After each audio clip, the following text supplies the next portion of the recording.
The crisis in Africa, it's real. 44% of the population in Nairobi live below the poverty line. A lot of the young people that I spoke to that were in their 20s, you know, that's their midlife.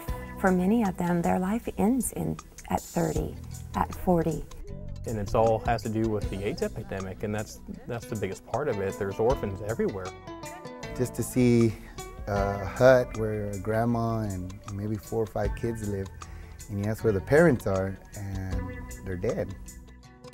These girls have come from families that have abandoned them, abused them, raped them, sold them into slavery.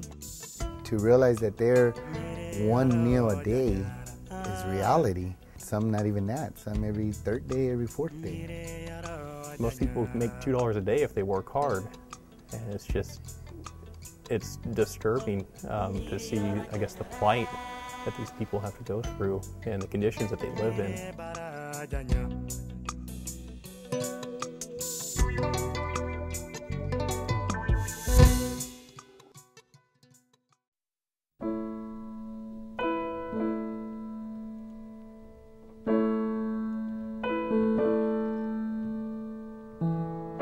Autumn leaves under frozen souls,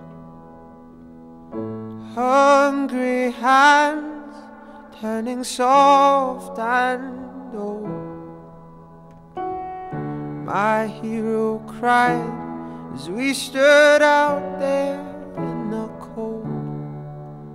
Like these autumn leaves, I don't have nothing to hold. Handsome smile, wearing handsome shoes. Too young to say, though I swear he knew. I hear him singing while he sits there in his chair. And like these autumn leaves float around everywhere.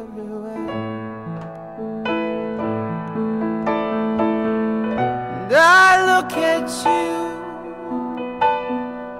and I see me making noise so restlessly. But now it's quiet, and I can hear you singing, my little fish don't cry, my little fish don't cry. Autumn leaves have faded now. That smile I lost, well, I found somehow. 'Cause you still live on in my father's eyes. These autumn leaves, oh, these autumn leaves, oh, these autumn leaves are yours tonight.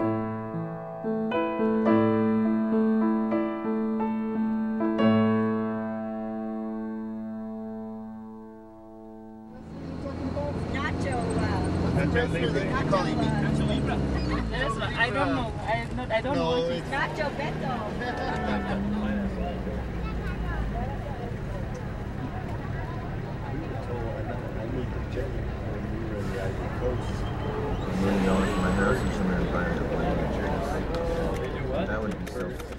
It was kind of neat because when I landed in Kenya, I was actually greeted by David Oginga, who was one of the 4 founding members of the Furaha Community Center, and he met me at the airport.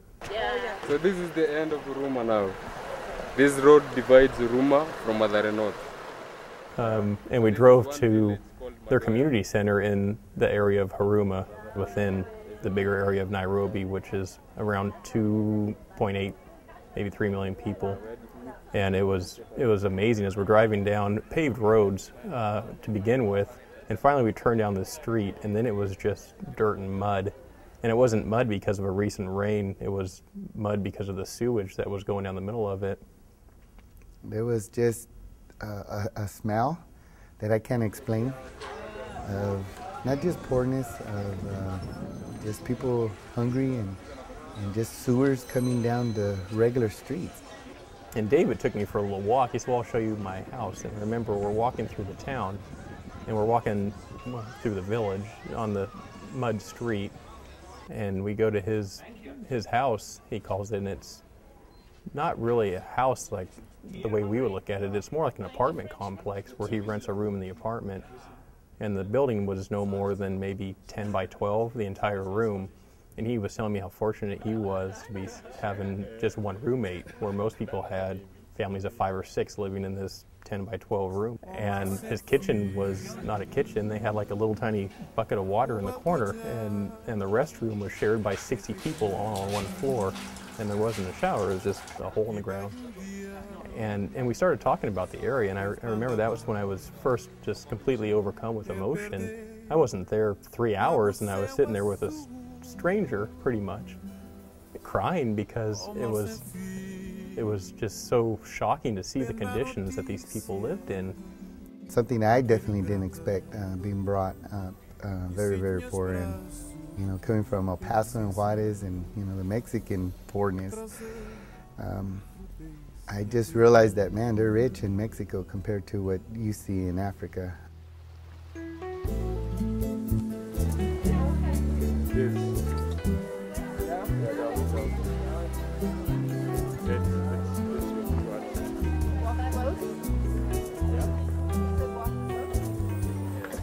And people like within this organization at the WIGU Community Center who are paid, they're paid and they're living below the poverty line.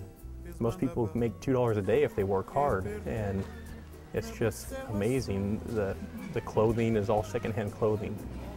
No one's wearing a nice suit walking down the street. Crises in Africa, I guess, can vary from just so many things: illness, hunger, just lack of education, probably. What most affected me was just the children, seeing the children not having the parents that they need, not being able to go to school because they were too hungry. And we got to their community center, and they pulled this giant sheet metal door open, and I'm like, where am I going? And we walk into this place, and it's their school. And it was unreal. It's not a school like what we would see. There were these little tiny rooms that were maybe 10 by 10, and there'd be 40 to 50 kids just crammed in this little tiny room. They had a little blackboard in the front. You see the teacher standing in the front, and she has complete control over the students. And they're sitting on their little 2x4 benches, shoulder to shoulder, and there's a chalkboard. And on the chalkboard, the teacher's drawn pictures of a spoon and wrote next to it, spoon. And that's their English lesson.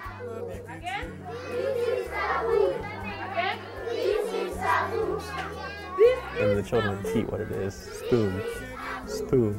It's the cutest thing. The girls' safe house. There's a village in Africa that we visited that was called Kusitawi Village, and it housed about 50 girls in the safe house. They call it a safe house because it was a safe place for these girls to actually grow and live and experience something other than they have. These girls have come from families that have abandoned them, abused them, raped them, sold them into slavery, just horrible things that we can't even imagine. We have 2 safe houses. We have Gustawi Village, and we have the boys' home that is near the guest house.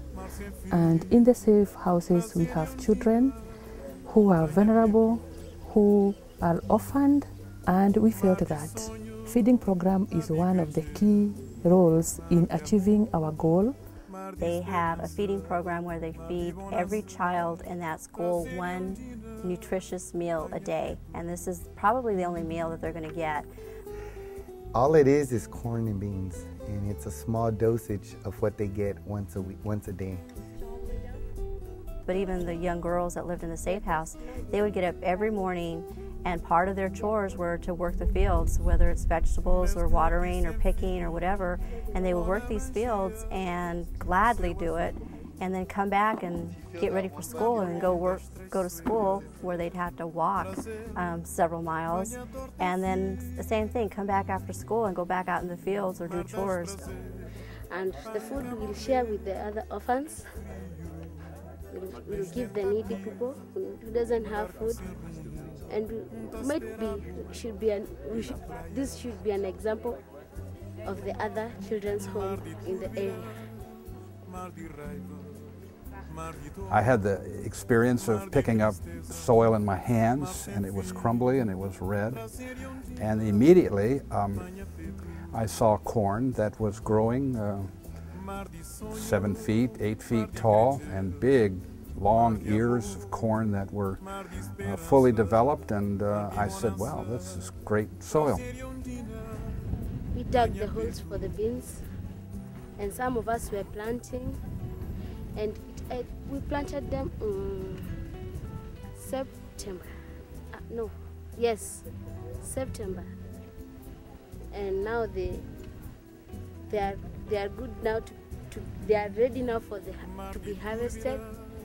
The crisis is water, as it is even in our country, but there it's even more a crisis that without the water there is no possibility of growing things because they're depending on the rains, and it's not a given that they'll be able to have a crop, and when they don't have a crop there is a real crisis.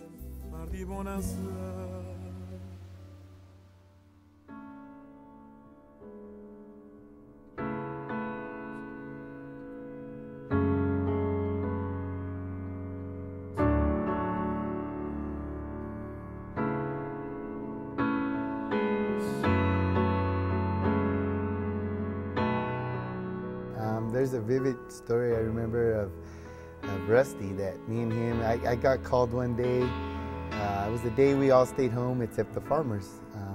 The only day we not really stayed home but didn't go out. And Gilbert asked me to go with the farmers. I'm like, well, everybody else stay now, why can't I stay? And they said, you're going with the farmers, so I went with the farmers. We ended up digging these 10 trenches that were like a mile long to me, but by hand. And Rusty was right there, didn't want me.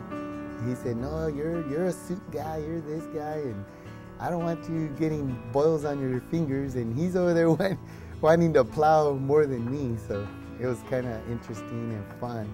And I think I got really close to Carl and Rusty and Anthony out there. And I didn't realize how much they were doing. You know, I go, what could they be doing, farming? But I don't know nothing about farming. I learned a lot. I learned how to do drip irrigation. I ended up planting stuff, and the African people that were there helping us were amazing. I mean, they had no shoes. I had shoes, and they didn't have shoes, and they're walking through all that rough terrain.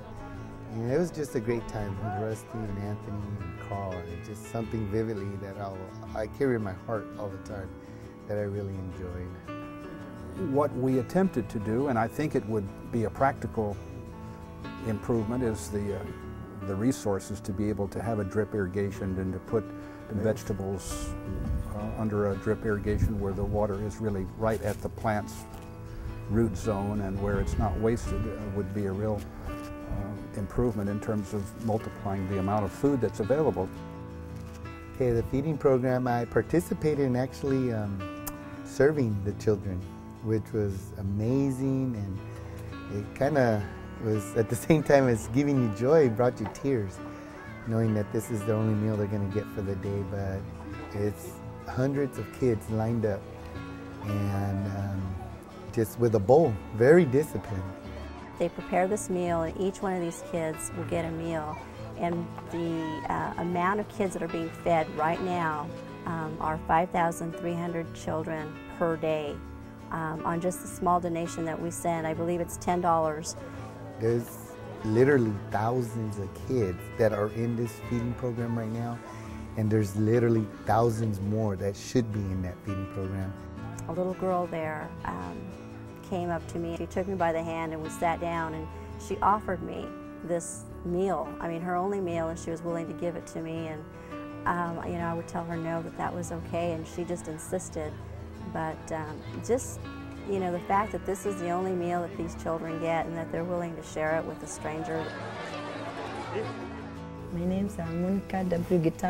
But we met a young woman by the name of Monica. I'm in charge of the girls' home, and I'm the director of the Safe Homes in WIGU International Orphan Care. And this woman has the strength and the endurance of, I don't know, 50 men. I was so impressed with her. She was not afraid of anything. She was committed to these girls, and her job was basically to make sure these girls were safe, and she took that very seriously. So this woman, Monica, I have to tell you a story that I love. She said, do not come past these holes. She said to the men, if you want to die today, touch one of these girls. But that house was just pretty amazing, just amazing that the women there really care about these young girls.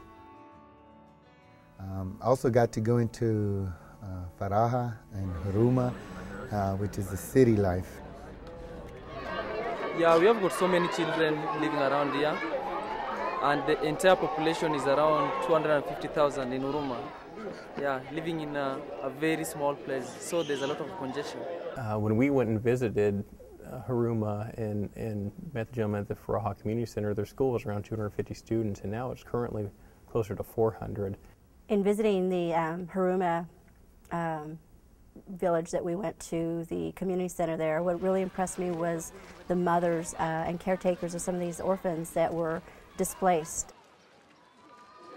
Yeah, we have got an estimation of around 10,000 orphans living within Huruma.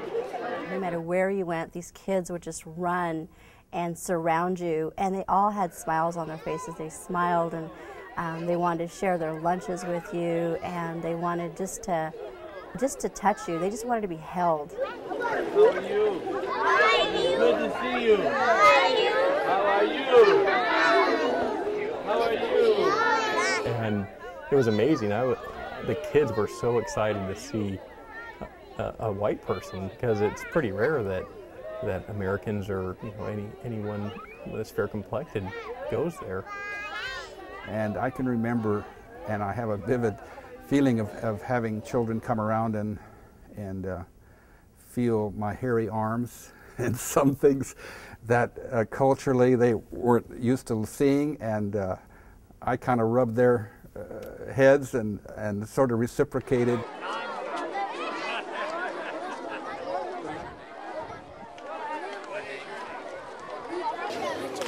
That's a little one.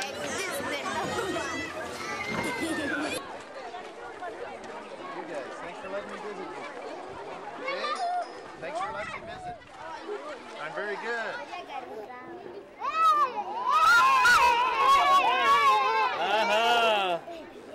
Okay, you ready? And they named the community center Faraha, which is Swahili for joy.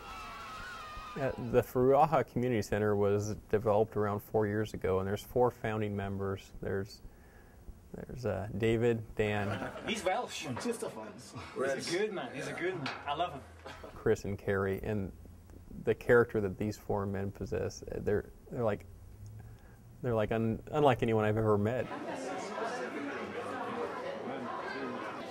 I don't want to say, okay, Carrie, you will spend the money, you will do this, you will do this, do this. Okay? What I want to do is say, Carrie, here is the money. You decide. They currently are running an HIV program, because HIV is very rampant throughout the area, where they have 3 different persons that go and see these HIV patients, and they take them to a clinic to help them. They're doing the microloan program, and they're running that, and we're able to support them financially so they can continue to run that, to give someone a $50 or $100 loan that'll change their lives and the lives of their families.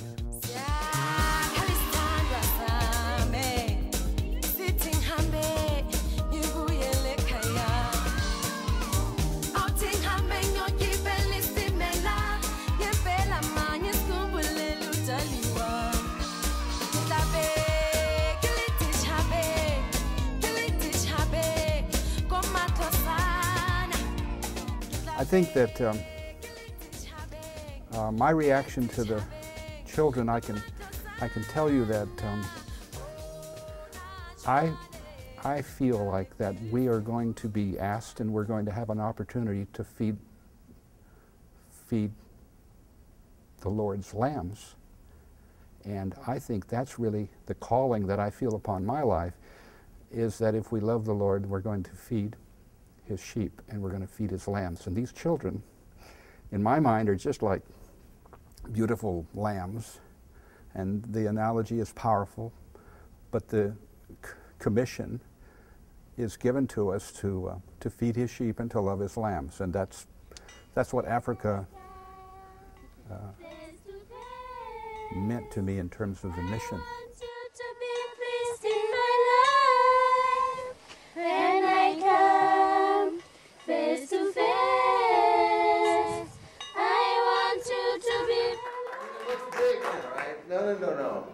It will be supernatural, as Pastor Yoel said. I'm telling you, it will become a tree. Like no one has ever seen. You will do a transformation effort that people from all over Kenya and even Africa are going to come to you and say, what's going on here? How'd you do this? Lives are being changed, and society is being changed, and environments are being changed by young adults that are 21 to 26 years old in Africa. Barefoot kids walking through the streets, the dirt streets, with a sewer running down the middle of it. And what can you do? Can you pave a street? Possibly. Can that have a big impact? Can we fund microloans for these orphans, for these orphans' guardians? And by doing that, does that help the economy? It's been proven that it does, that if you gave them just a little bit of money, and these loans aren't large loans, it's $50. For $50, you can change a person's life.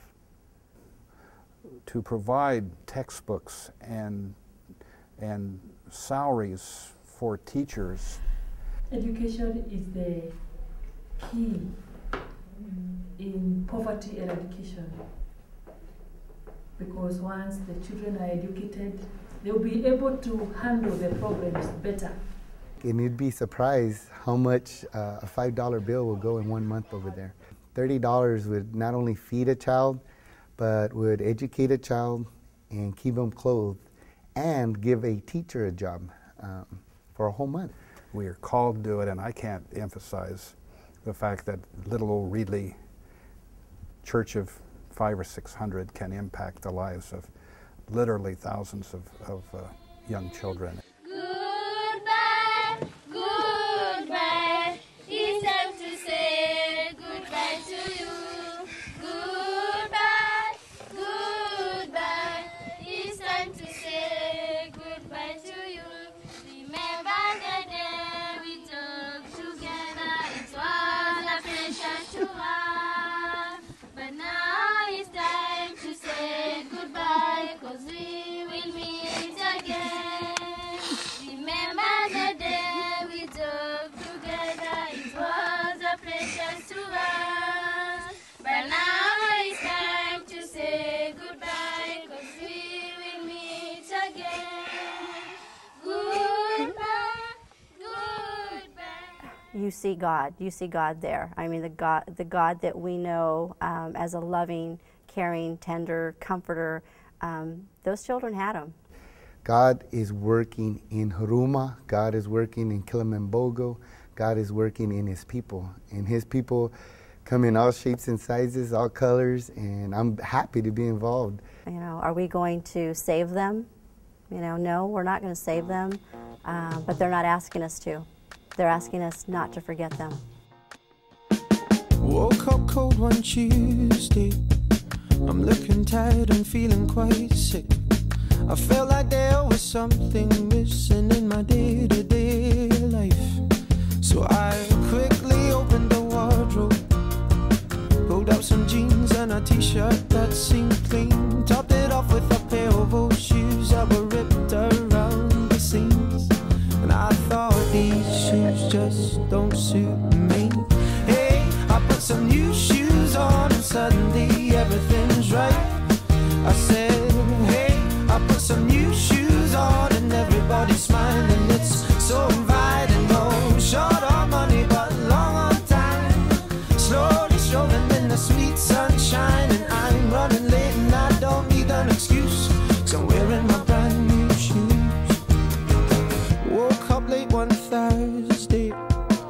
seeing stars as I'm rubbing my eyes, and I felt like there were 2 days missing as I focused on the time. Then I made my way to the kitchen, but I had to stop from the shock of what I found. A room full of all of my friends, all dancing round and round. And I thought, hello new shoes, bye-bye blues. Hey, I put some new shoes on and suddenly everything is right.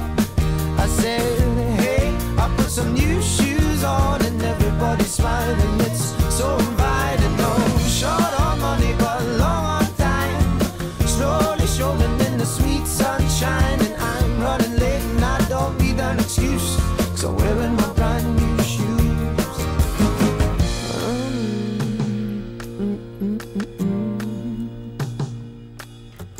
Take me wandering through these streets where bright lights and angels meet. Stone to stone they take me on, I'm walking till the break of dawn. Take me wandering through these streets where bright lights and angels meet. Stone to stone they take me on, I'm walking till the break of dawn. Hey, I put some new shoes on and suddenly everything is right. I said, hey, I put some new shoes on and everybody's smiling. It's so inviting. No short on money but long on time, slowly strolling in the sweet sunshine. And I'm running late and I don't need an excuse, so I'm wearing my brand new shoes. Oh, hey, I put some new shoes on and suddenly everything is right. I said, hey, I put some new shoes on and everybody's smiling. It's so inviting. Oh, short on money but long on time, slowly strolling in the sweet sunshine. And I'm running late and I don't need an excuse, 'cause I'm wearing my brand new shoes.